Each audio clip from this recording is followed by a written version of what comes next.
नमस्ते बच्चों, मैं आपकी सामाजिक अध्ययन विषय की अध्यापिका मनीषा गौतम आज आपको आपकी सामाजिक अध्ययन की पुस्तक का पाठ 18 कला में परिवर्तन पढ़ाने जा रही हूँ। तो सभी बच्चे बुक खोलेंगे और ध्यानपूर्वक सुनेंगे और समझेंगे भी। ठीक है बच्चों, तो हम शुरू करने जा रहे हैं। सभी बच्चे एक कॉपी और एक पेन ले लीजिए, क्योंकि इसमें जो महत्वपूर्ण तथ्य आएंगे वो हम साथ के साथ आपको समझाते भी चले जाएंगे। तो शुरू करते हैं। अंग्रेजों के आगमन के साथ ही भारतीय जीवन शैली के विभिन्न क्षेत्रों में बहुत से परिवर्तन हुए। भारतीयों के दैनिक जीवन से संबंधित कला भी इससे प्रभावित हुए बिना नहीं रह सकी। हम निम्न शीर्षकों के अंतर्गत कला में हुए मुख्य विकास की चर्चा कर सकते हैं। तो इस पाठ में क्या बताया गया है बच्चों? इस पाठ में बताया है कि जैसे पहले मुगल कालीन था, मुगलों के बाद ब्रिटिश काल आया, तो उसमें कला का विस्तार कैसे हुआ और कला के विस्तार के साथ साथ परिवर्तन कैसे हुए, ये सब आप इस पाठ में आज पढ़ने जा रहे हैं। तो पढ़ते हैं सबसे पहले बच्चों साहित्य। प्राचीन तथा मध्य काल की साहित्य रचनाओं जैसे आत्मकथा, यथार्थ वृत्तांत आदि की प्रकृति धार्मिक थी। आधुनिक काल में इस प्रवृत्ति में कुछ परिवर्तन आए, क्योंकि अनेक समाज सुधारकों ने बहुत सी साहित्यिक रचनाएं की और इनकी वृद्धि में योगदान दिया। इसके साथ ही शिक्षा की सुविधाओं ने भी साहित्य के कार्य क्षेत्र को बढ़ाया, क्योंकि अब पुस्तकें साधारण लोगों तक पहुंचती थी। यद्यपि भारतीय भाषाओं का अध्ययन अंग्रेजी भाषा के अध्ययन के अधीन था, फिर भी नए विचारों की उत्पत्ति के कारण मूल भाषाएं विकसित हुई। इन नए विचारों को सभी प्रकार के साहित्यों जैसे कथा साहित्य, उपन्यासों तथा नाटकों में व्यक्त किया गया था। इसके अतिरिक्त विषयों में भी परिवर्तन देखा जा सकता था। हर प्राचीन साहित्य धार्मिक, पौराणिक तथा व्यक्तिगत कथाओं पर केंद्रित था, लेकिन अब इसका केंद्र वर्तमान समस्याएं थी। उदाहरण के लिए नील दर्पण नील बागान के ब्रिटिश स्वामियों द्वारा नील की खेती करने वाले कृषकों पर किए गए अत्याचारों की व्याख्या करता है।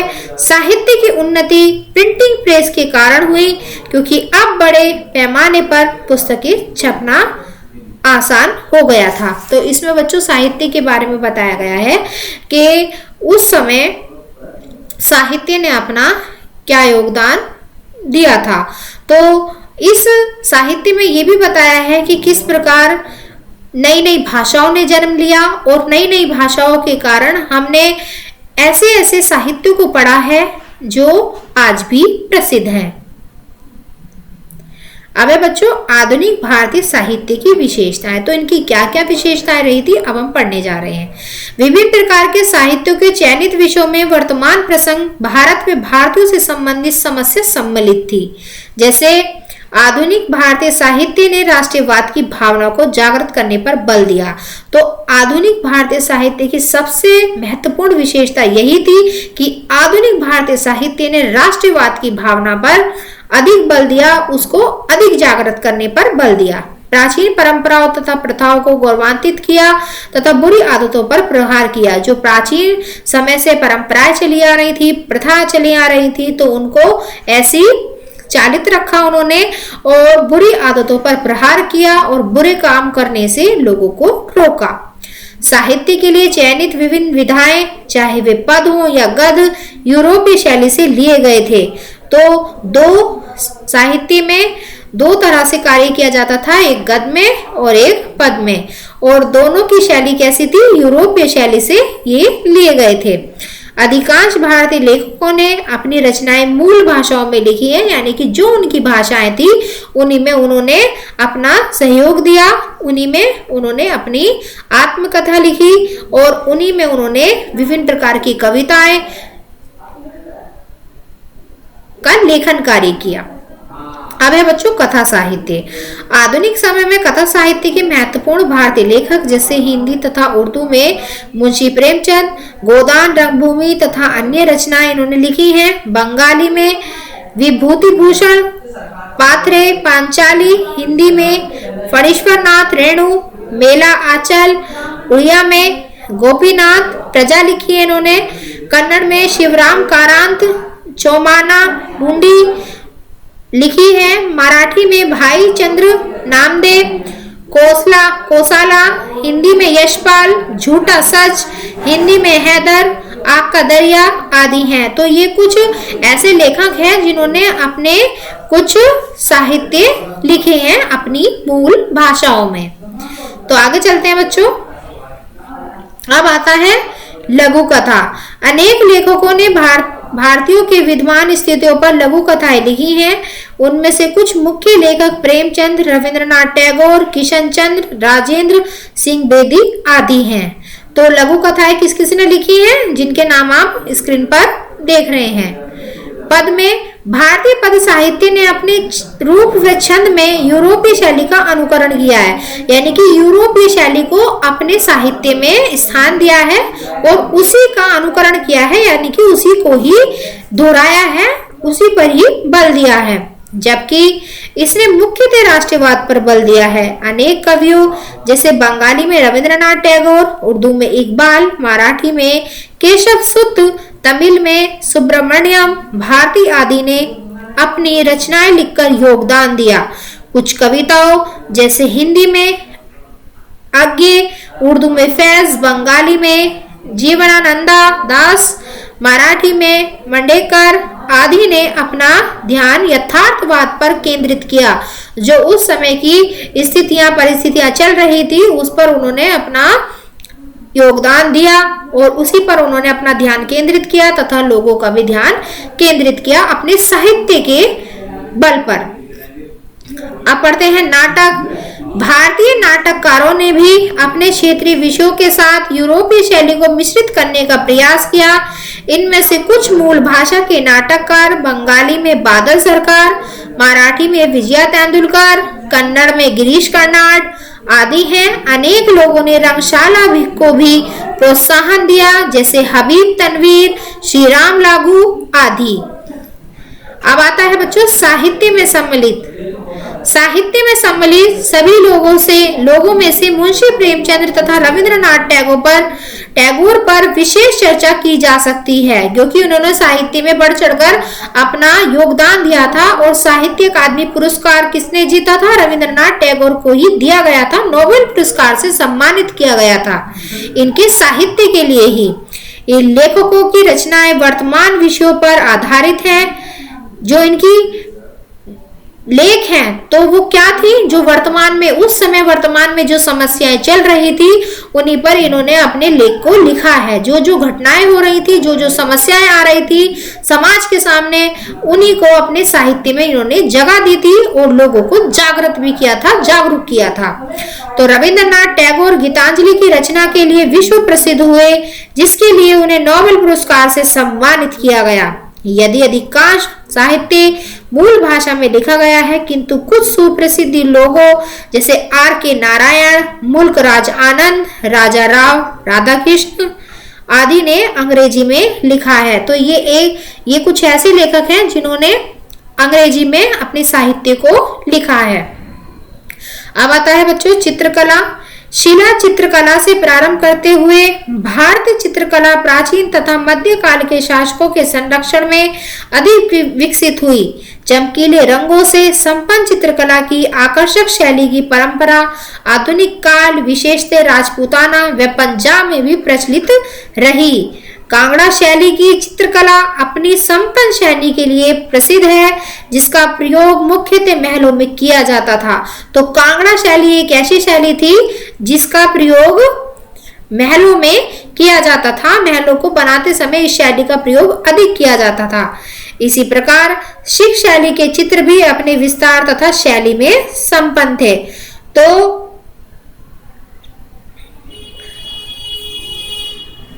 सिख शैली, हालांकि अंग्रेजों के आगमन तथा भारतीय शासकों के प्रभाव समाप्त हो जाने पर चित्रकला भी यूरोपीय शैली से प्रभावित हुई, किंतु अब उनके प्रभाव व्यक्तिगत स्तर पर थे, क्योंकि उन्हें शाही संरक्षण प्राप्त नहीं था। चित्रकला भी आज समाज सुधारकों से प्रभावित हुई क्योंकि उसमें यथार्थवाद, राष्ट्रवाद तथा पाश्चात्य शैली का समावेश किया गया। इसके अतिरिक्त अब चित्रकला में विभिन्न वस्तुओं जैसे कैनवास, कागज, जल रंग, तेल रंग आदि का उपयोग किया जाने लगा। बंबई, कलकत्ता तथा मद्रास में कला विद्यालय खोले गए जिनमें ब्रिटिश रॉयल अकेडमी के पाठ्यक्रम का अनुकरण किया गया। राष्ट्रवाद की भावना ने चित्रकारों को प्रेरित किया। वे अपने गौरव में भूतकाल का निरीक्षण करे तथा उससे प्रेरणा ली और अपना योगदान दिया। तो चित्रकला के बारे में बताया गया है बच्चों इस पैराग्राफ में कि चित्रकला ने अपना किस प्रकार से राष्ट्र में योगदान दिया। चित्रकला में वही चीजें दिखाई गई जो उस समय प्रचलित थी। यथार्थवाद को दिखाया गया है, राष्ट्रवाद को दिखाया गया है तथा पाश्चात्य शैली को भी इस चित्रकला के माध्यम से प्रकट किया गया है।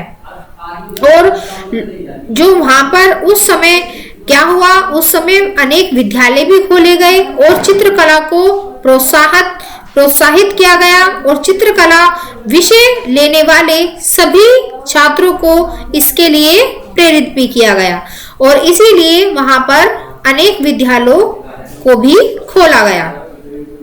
आगे चलते हैं बच्चों। मामलों में प्राचीन काल की समृद्ध विरासत को प्रभावपूर्ण तरीकों से आधुनिक विचारों तथा विषयों के साथ मिश्रित किया गया। उन्होंने नई कला की रचना करने का प्रयास किया है। उन्होंने पश्चिमी विषय वस्तु तथा शैली का अनुसरण न करते हुए एक नई कला की रचना करने का प्रयास किया। इस काल के कुछ मुख्य चित्रकार राजा रवि वर्मा, अविंद्रनाथ टैगोर, नंदलाल बोस, जामिनी राय, अमृता शेरगिल, जॉर्ज आदि थे। मध्य 20वीं शताब्दी के मुख्य चित्रकार परितोष सेन, निरोध मजूमदार, H.A. गाडे, शांति देव, ज्योति भट्ट, D.R. चौधरी के C.S. पाणिकर आदि थे। तो ये बच्चों ऐसे चित्रकार रहे हैं जिन्होंने अपने राष्ट्रीय उत्थान के लिए, राष्ट्र को उठाने के लिए, राष्ट्र की उन्नति के लिए, उसे आगे ले जाने के लिए अपनी चित्रकारी के बल पर अपना राष्ट्र को योगदान दिया। नेशनल गैलरी ऑफ आर्ट तथा ललित कला अकादमी ने शिक्षावृत्ति, छात्रवृत्ति तथा प्रदान करके चित्रकारों को प्रोत्साहित किया। तो इन चित्रकारों को क्या मिलती थी? इन चित्रकारों को शिक्षावृत्ति मिलती थी, छात्रवृत्ति मिलती थी, जिससे इनकी जो कला थी और विस्तार करने लगी। अब आते हैं बच्चों प्रदर्शन कला पर। प्रदर्शन कला में मुख्यतः संगीत, नृत्य तथा रंगशाला सम्मिलित है। भारत ने प्रदर्शन कला की एक समृद्ध धरोहर, विशेषतः संगीत तथा नृत्य का आनंद प्राप्त किया। हमारे शास्त्रीय संगीत व नृत्य मुख्यतः मध्य काल में विकसित हुए। ब्रिटिश काल में लोक संगीत तथा लोक नृत्य विकसित हुए। रंगशाला लंबे समय से हमारे जीवन का एक अभिन्न बन चुका है। रंगशाला क्या बन चुका है? हमारे जीवन का एक अभिन्न अंग बन चुका है। क्यों? क्योंकि चाहे नृत्य हो, चाहे वो गायन शैली हो, चाहे कोई भी कला हो, उसको व्यक्ति के जीवन से बहुत ज्यादा जोड़ा जाने लगा, जिससे वह एक अभिन्न अंग बन चुका। विशेषकर गांवों में जहां लोग सामुदायिक स्थानों पर एकत्रित होते हैं तथा नाटकों और कठपुतली के कार्यक्रमों का आनंद लेते हैं, नियमित रूप से आयोजित होने वाले मेलों तथा त्योहारों में इन्हें उपयुक्त अवसर दिया जाता है। वाद्य यंत्रों जैसे मृदंग, तबला, हारमोनियम, सितार, सारंगी, सरोद, संतूर, बांसुरी, शहनाई आदि के उपयोग में भारत की परंपरा संपन्न रही है। तो ये कुछ ऐसे वाद्य यंत्र हैं जिन्होंने अपने भारत में संगीत को इतना अधिक आगे बढ़ाया है कि आज भी यह वाद्य यंत्र हमारे वर्तमान समय में बजाए जा रहे हैं। ब्रिटिशों के आगमन के पश्चात इस प्रदर्शन कला ने अधिक प्रोत्साहन प्राप्त किया क्योंकि कलाकार पाश्चात्य शैली को समझ चुके थे। यद्यपि शास्त्रीय संगीत तथा नृत्य को पावन समझा जाता था क्योंकि इन पर मुश्किल से ही कोई प्रयोग किए जाते थे, फिर भी इनमें कुछ पाश्चात्य वाद्य यंत्रों का प्रयोग बड़े पैमाने पर किया जाता था। इसी प्रकार लोक नृत्य तथा लोक संगीत भी पाश्चात्य से प्रभाव से स्वतंत्र रहा। भारतीय फिल्मों ने लोगों के मस्तिष्क पर एक गहरी छाप छोड़ी, क्योंकि इसमें विभिन्न शैलियों को विकसित किया गया जो दर्शकों की आवश्यकता के अनुरूप थी। वह भारतीय फिल्म जो शैली थी उसमें सभी प्रकार का कार्य किया जाता था, चाहे वो नृत्य हो, चाहे वो गायन हो, चाहे वो अभिनय हो। तो ये एक ऐसी बॉलीवुड जगह थी जहां पर लोगों ने अपनी प्रतिभा को आगे बढ़ाया और वह अपनी प्रतिभा के बल पर ही अपना इस संसार में, इस भारत में अपना नाम कर पाए। तो देखिए बच्चों, आज हमारा इस पाठ का प्रथम भाग समाप्त होता है। अगले वीडियो में हम इसका अगला भाग आपको पढ़ाएंगे। ठीक है बच्चों, तो आज हमारा यह वीडियो यहीं समाप्त होता है। धन्यवाद।